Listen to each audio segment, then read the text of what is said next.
Salam sejahtera Malaysia, selamat datang ke channel Fels Lifestyle. Kembali lagi dengan sebuah lagi artikel panas. Pendedahan baharu SPRM yang mengejutkan ramai. Seperti yang kita tahu, setelah Datuk Seri Anwar Ibrahim mengangkat sumpah sebagai Perdana Menteri, kita dapat melihat SPRM begitu agresif sekali melakukan tugas-tugas sebagai penguat kuasa. Dalam sebuah artikel daripada astroawani.com, SPRM tahan 2 lelaki terlibat proyek pembekalan bantuan banjir. Suruhanjaya Pencegahan Rasuah Malaysia SPRM Selangor hari ini menahan 2 lelaki disyaki terlibat dalam pembekalan barangan keperluan mangsa banjir bernilai kira-kira RM900,000. Sumber berkata, suspek pertama merupakan bekas pengurus operasi sebuah yayasan. Dipercayai telah menyalahgunakan jawatannya untuk mengesyorkan syarikat milik suspek kedua yang mempunyai hubungan persaudaraan bagi membekalkan barangan berkenaan pada tahun lepas. Beliau berkata, kedua-dua suspek yang berusia dalam lingkungan 30-an dipercayai ditahan kira-kira pukul 2.30 petang di pejabat SPRM Selangor ketika diminta hadir untuk memberi keterangan. Sementara itu, pengarah SPRM Selangor, Datuk alias Salim, ketika dihubungi mengesahkan penahanan itu dan berkata, kes disiasat mengikut Seksyen 23 Akta SPRM 2009. Beliau berkata, kedua-dua suspek akan dibawa ke Mahkamah Magistrat Shah Alam bagi tujuan permohonan reman. Ini pasti satu penangkapan pendedahan SPRM yang mengejutkan ramai. Teruskan bersama di dalam channel ini untuk info yang seterusnya. Jangan lupa tekan butang like, share, dan subscribe. Halo semua, salam sejahtera Malaysia. Selamat datang ke channel Fels Lifestyle. Dalam sebuah artikel daripada Syabuddin.com, yaitu Sanusi merepek lagi. Kalau benar komplot menangkapnya dirancang 6 bulan lalu, adakah ini bermakna beliau merancang perlekeh raja juga bermula sejak 6 bulan lalu? Seperti yang kita tahu, Sanusi dengan pengakuan baru-baru ini mendedakan membawa senjata api ataupun pistol di dalam kendaraannya selama 24 jam. Jadi ini sudah pasti menimbulkan pertanyaan ramai orang. Pengakuan Sanusi bahwa beliau sudah tahu ada komplot menangkapnya yang sudah dirancang 6 bulan lalu. Kononnya diberitahu oleh rakannya. Adakah dengan ini, rancangan ini memang benar-benar sudah diatur Sanusi? Yaitu, adakah di dalam rancangan ini, rancangan Sanusi sendiri untuk memperlekeh raja juga bermula sejak 6 bulan lalu? Kalau ini, adakah pengakuan Sanusi secara tidak sengaja memperlihatkan beliau sengaja membuat pengakuan itu? Dan adakah beliau bakal ditangkap dan bakal menerima hukuman yang lebih berat? Semua itu menjadi persoalan. Menteri Besar Kedah, Sanusi, yang sedang berdepan kes mahkamah di bawah akta hasutan kerana memperlekeh serta mempertikai kebijaksanaan yang di Pertuan Agong dan Sultan Selangor, kini tampil dengan teori baru yang benar-benar mengarut serta merepek. Beliau mendakwa rancangan untuk menangkapnya dan menjejaskan kredibilitinya sudah bermula sejak 6 bulan lalu. Plot untuk tangkap saya sudah dirancang sejak 6 bulan lalu. Saya tahu dah, saya ada intelijen saya. Jumpa orang tu, pesan jaga-jaga ada orang nak buat sesuatu kepada saya. Untuk keselamatan, saya ada pistol dalam kereta 24 jam. Ada 2 kelopak, 14 peluru, 1 kelopak 24 jam. Berjaga-jaga, takut orang buat jahat. Orang tak buat jahat, saya tak buat jahat pada orang. Menurut Menteri Besar Kedah. Adakah dengan ini memang sudah sah? Yaitu memperlekeh Sultan dan menghina Agong adalah di dalam perancangan yang dikatakan Sanusi ini, yang kononnya dirancang 6 bulan lalu. Adakah rancangan ini adalah rancangan beliau sendiri? Beliau berkata ada komplot untuk menangkapnya, dan akhirnya beliau ditahan di sebuah hotel pada jam 3 pagi dan disebabkan oleh ucapan beliau itu sendiri. Sudah 6 bulan kawan-kawan pesan Yang penting tangkap garis saya, jatuhkan moral, dan hilang credibility. Selepas itu, ceramah orang tak dengar lagi karena saya sudah dimalukan dengan tangkapan. Katanya ketika berucap di sebuah ceramah PN di Kuala Ketil, Kedah. Coba kita pikir betul-betul, logik atau tidak dakwaan Sanusi itu menurut Syahbudin.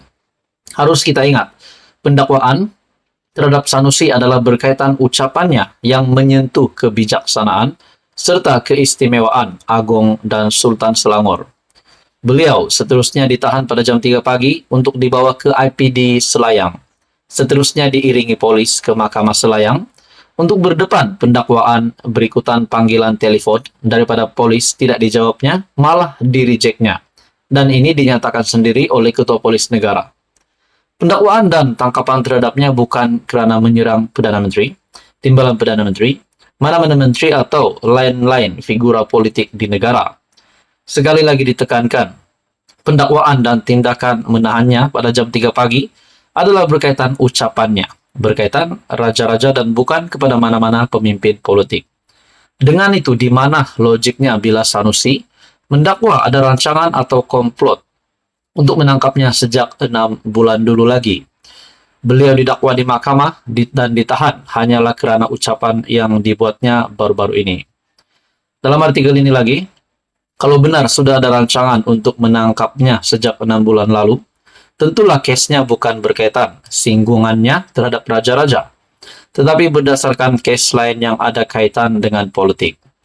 Dakwaan Sanusi hanya boleh dikira sahih jika beliau sebenarnya memang sudah merancang untuk memperlekeh serta mempertikai kebijaksanaan Agong dan Sultan Selangor. Mana tahu entah-entah sejak 6 bulan atau 7 bulan dulu lagi, Sanusi sudah ada perancangan demikian. Jika tidak, mana mungkin ada rancangan untuk menangkap bermula sejak 6 bulan dulu lagi, sebagaimana didakwanya. Apapun, seperti kata Anwar Ibrahim baru-baru ini, kamu cerca raja, itu nasib kamulah. Dia bagi saya dengan kenyataan pendek daripada Perdana Menteri itu pasti mengejutkan ramai, terutamanya kepimpinan di dalam PN dan PAS. Saudara-saudara, apa komen Anda? Teruskan bersama dia dalam channel ini untuk info yang seterusnya. Hai semua, salam sejahtera Malaysia. Selamat datang ke channel Fels Lifestyle. Info padu, info hangat disediakan di dalam channel ini. Saudara-saudara sekalian, dalam satu entry Twitter yang saya lihat, ini satu kejutan buruk untuk kepimpinan Perikatan Nasional dan juga PAS, di mana dalam sebuah entry Twitter daripada Buletin RMS, saya melihat ada sebuah gambar dengan caption Pilihan Raya Negeri. Penyokong PAS, Gual Periuk, turunkan bendera, tanda protes. Persoalannya, adakah tanda protes ini adalah disebabkan calon mereka tidak bertanding ataupun memang sudah tidak mahu mengundi PAS? Nah, semua itu menjadi persoalan. Namun, bila kita melihat ini simbolik seperti tidak mahu menyokong PAS, di mana disahkan dalam sebuah gambar ini, penyokong PAS Gual Periuk turunkan bendera tanda protes. Anda boleh lihat di dalam laman entry Twitter Buletin RMS. Dalam pada itu, tuan-tuan dan puan, di dalam ruangan komen, sudah pasti kita mengetahui bahwa apa agenda yang dibawa oleh Perikatan Nasional, yaitu bersih dan stabil. Namun di dalam ruangan komen, entry Twitter Buletin RMS telah dalam satu komen, membuat komen di dalam caption, penyokong PAS Gual Periuk turunkan bendera, tanda protes itu, dan di dalam ruangan komen, ada yang berkata, tak bersih dan tak stabil. Dan di dalam gambar ini terdapat tiga berita yang ditampalkan di dalam gambar ini dengan caption PN base-nya. Dengan tajuk berita yang pertama, SPRM siasat bekas Perdana Menteri, menantu berhubung projek NIISE. Berita daripada Utusan TV. Manakala berita yang seterusnya daripada Malaysia Gazette. Dakwaan duit undi sedekah bukan rasuah, bukti pemikiran PAS bercelaru. kenyataan dari Vice. Dan berita yang ketiga daripada Metro, SPRM sah beku akaun bersatu. Ini semua berita yang kita sudah biasa dengar.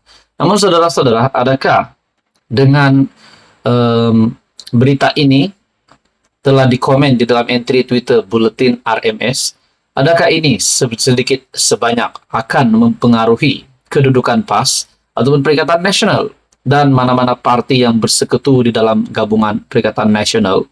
Adakah ini akan memberikan impak yang buruk untuk kepimpinan Perikatan Nasional yang dipimpin Tan Sri Muhyiddin Yassin di dalam pilihan raya negeri yang bakal diadakan tidak lama lagi?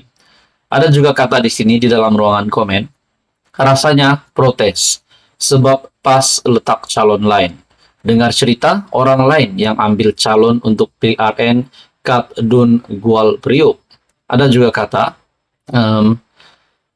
geng-geng PAN biasalah menyamar geng PAS, taktik lama. Ada juga kata, ini semua salah DAP. Bak kata salah seorang walaun PAS.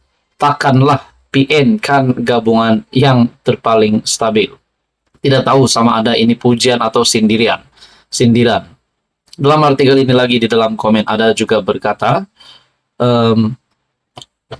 bahwa calon dari luar Kelantan nak beri laluan kepada PPBM Court dengan caption gambar penyokong PAS di kawasan Dun Gual Priok. Turunkan bendera putih, bendera parti. Selepas penyandang kursi kawasan itu, Datuk Muhammad Awang dilaporkan tidak tercalon pada PRN 12 Ogos depan.